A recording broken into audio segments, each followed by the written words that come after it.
Hello hi welcome to my another mini vlog. तो आज हूँ बड़ ओषा माने कार्तिक पूर्णिमार पूर्व दिन।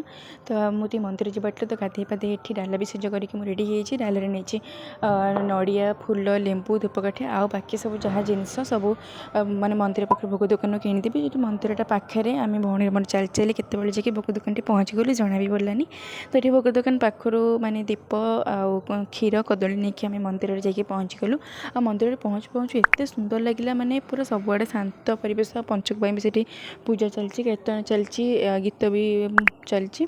तो ये मु फास्ट ठाकुर को दर्शन करके दीप बुलेकी दीप स्टाण्ड रखिदेकी मुझे तिलक लगेदी मुंडे तापर नहीं माँ पार्वती पाखे मंदार फूल रखी जेहेतु मंदार फूल तो फेवरेट। तो मंदार फूल नहीं रखी भौणी भी टी दीप दीप देकी पूजा करदे माने लगेदेले। मंदिर चारिपट टे बुलू मंदिर चारिपट एत परिष्कार एत सुंदर एत शांति लगुला जमा आसिया ही इच्छा ना आम बेल गछ अँला गछ सबको पूजा कलु।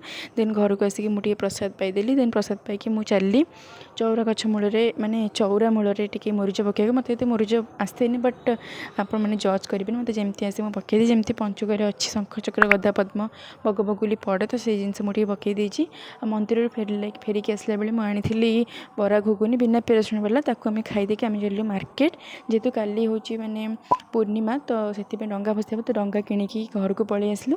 तापर मुझे आसिक खाई चूड़ा भजा और चा। जदि मो वीडियो आपको भल लगी लाइक शेयर एंड सब्सक्राइब रोचे। Bye bye.